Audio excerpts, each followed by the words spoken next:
पौष महिन्यात येणाऱ्या एकमेव सण म्हणजे संक्रांत. तिळासारखा असावा स्नेह, गुळासारखी असावी गोडी. हळदी कुंकू कार्यक्रमातून उभारूया एकीची गोडी. नाते नाते तुमचे आमचे हळूवार जपायचे, तिळगुळ आणि हलव्यासारखे अधिक दृढ करायचे. तिळगुळ घ्या आणि गोड गोड बोला. आजचा हा मंगलमय सोहळा स्त्री शक्तीचे प्रतीक आहे. हळदी कुंकूच्या माध्यमातून आणि आपले स्नेह संबंध जपत शुभेच्छासह आपण कार्यक्रमाला सुरुवात करूया.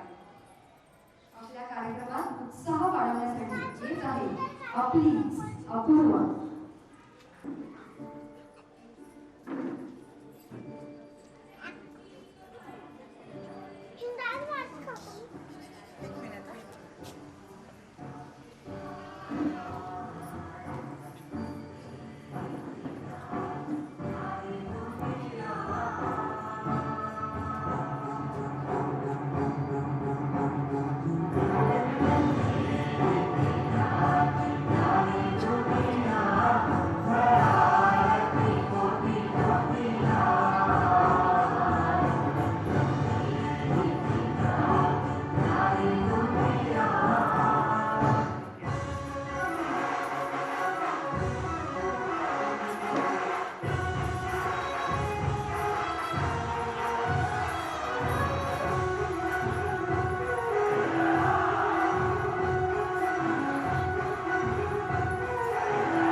मदतीचा हात पुढे करणारे असतील कमी आणि पाय खेचणारेच मिळतील जास्त.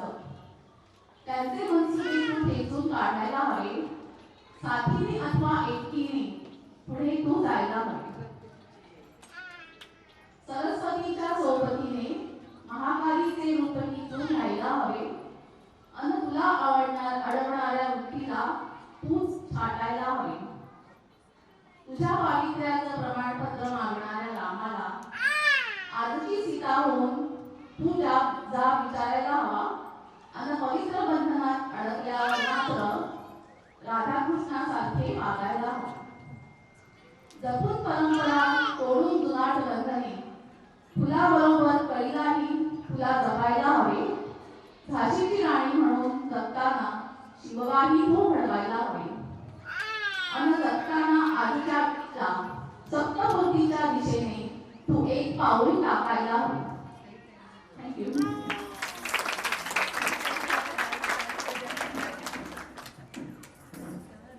किती राणीसारखी असावी, कशी लढावी. एक स्त्री जी आई, जी बहीण, जी मामी, आत्या, एकच व्यक्ती जी सगळे रोल करते ती आहे आपली स्त्री. पण तिच्यासाठी हा एक सुंदर सोहळा म्हणजे आपला हळदी कुंकू. तर आपल्यासाठी आपण जोरदार टाळ्या कोण दे. या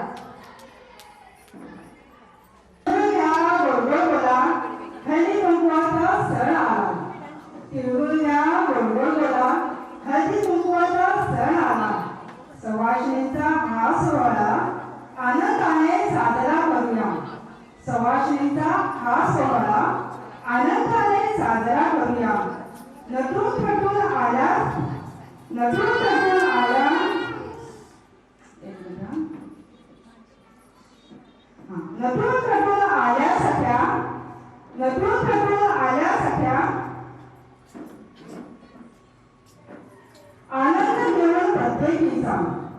आनंद घेऊन प्रत्येकीचा हळदी कुंकू लावून कपाळी घेऊन वाण गाऊया गाणी. हळदी कुंकू लावून कपाळी देऊन वाण गाऊया गाणी. साडी चोळी गजरेपणी आनंदाची ही लाट आली. साडी चोळी गजरेपणी आनंदाची ही लाट आली. हळदी कुंकवाचा मान राखूया, मैत्रीचे नाते जपूया. हळदी कुंकवाचा मान राखूया, मैत्रीचे नाते जपूया. थँक्यू.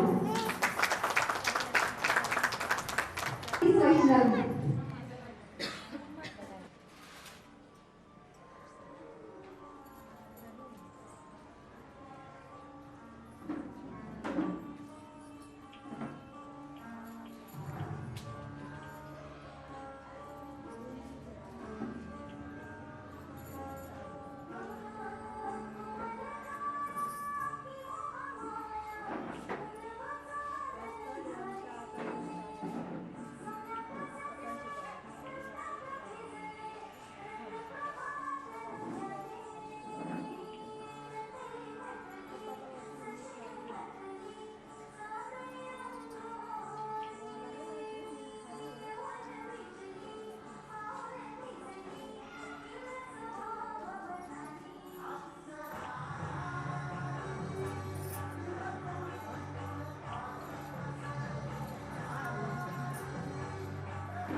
खूप छान, खूपच छान. नंतर आपल्या हिने काकी येत आहेत. छोटीशी कविता बोलणार आहे. संक्रांत एक नवपर्व. वर्ष नवे हे मास नवा हा, सण असे हा पहिला वर्षाचा. आनंदाचा आणि सौख्याचा दिवस उगवला मांगल्याचा. सूर्यक्रमी तो मार्ग उत्तरेकडे प्रवेश करतो मकर राशी. कणाकणाने दिवस वाढली आकांक्षाचे स्वप्न उराशी. दुःख असावे तिळासारखे हलके होऊन विरून जावे. शुभ्र धवल अनस्फटिका समते सौख्य शहारे फुलून यावे. रुची गुळासम गोड मधुरता आयुष्याला साथ मिळावी.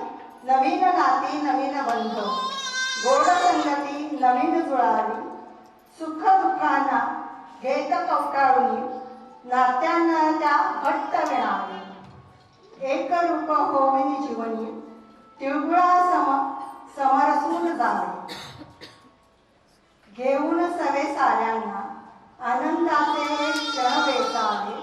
तिळातिळाने कणाकणाने आपुलकीचे बंध जपावे.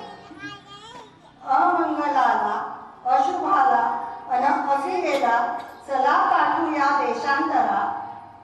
अंधकारातून घडूया क्रांती संक्रांतीचा असा हा मंत्र खरा.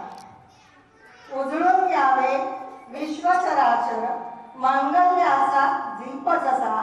उत्कर्षाचा सौंदर्याचा अन प्रेमाचा चला घेऊ देऊया वाढवसा. संक्रांत आली तिळगुळचा गोड गोड बोला. नमस्कार. सर्वप्रथम तुम्हा सर्वांना दे. रोप वाढले एका बीजापोटी तरु कोटी कोटी. परिहंती ब्रह्म एकले. या ब्रह्माला साक्षी ठेवून लिहिणाऱ्यांनी लिहिले आणि या ब्रह्मानं निर्माण केलं ब्रह्मांड.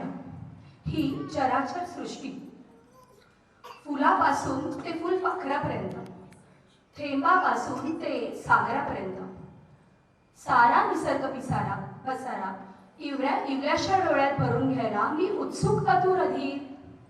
मग माझ्या जन्मदात्यांचा मेंदू का बधीर. पुरुषाला स्त्री हवी ही सुसंगती, परंतु माता पित्याला मुलगी नको ही विसंगती. का मी जन्माला येण्याआधी माझ्या नरडीला नख लावणारे हे माझे मारेकरी जल्लाद आई वडिलांच्या रूपात सल्ला घेतायत विज्ञानाचा. चर्चा दिलखुलास करा आणि आतल्यात खलास करा.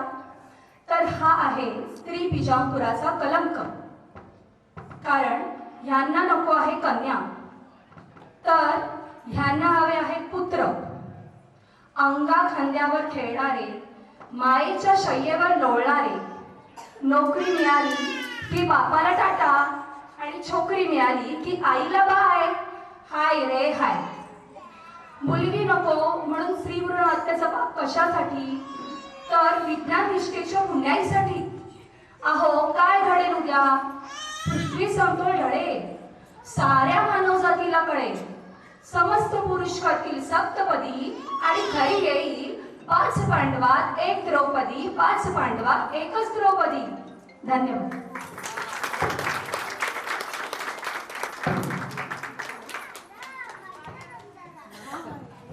खूपच सुंदर. मला ऐकून अंगाला शहारा आला.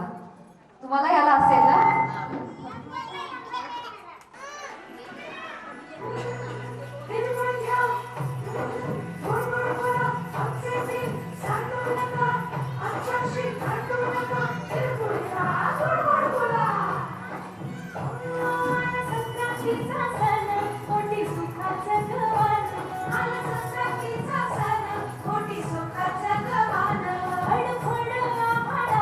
पतंगाचं गहुधान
आम्ही ना बाईचं आयुष्य कसं असतं ते सांगायचा प्रयत्न केला आहे. घड्याळ tick tick tick tick tick 6 वाजले 5 वाजले उठा उठा उठा करायचंय, मुलांना तयार करायचंय, जायचंय. कोणी काही काही करत असते ना,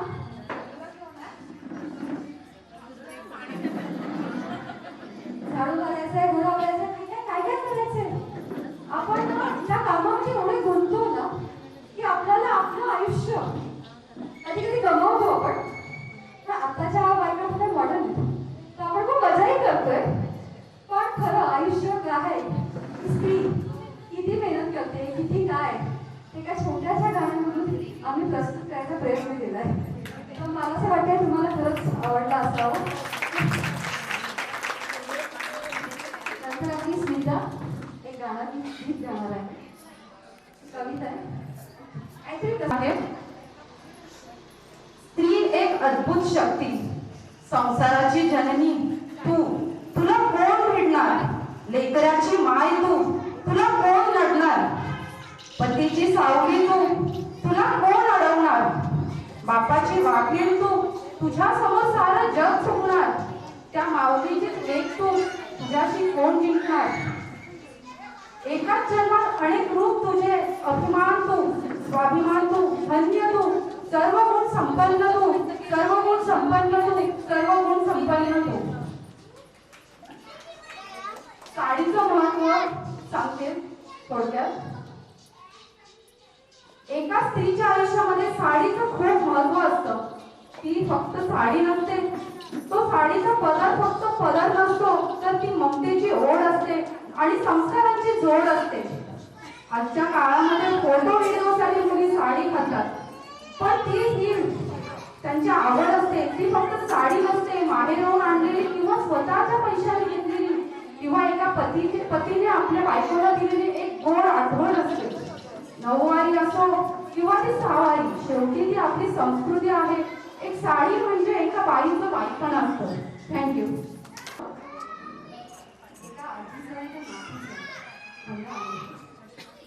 एका संध्याकाळचा सूर्य मावळत असताना एका आजीला त्या नातीने विचारलं, आजी स्त्री म्हणजे काय असते ग.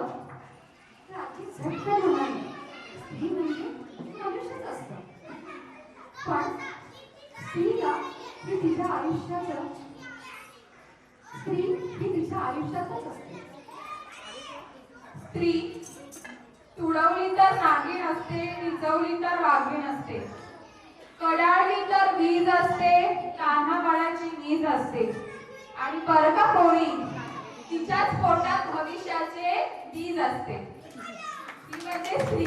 आजची आधीची मेन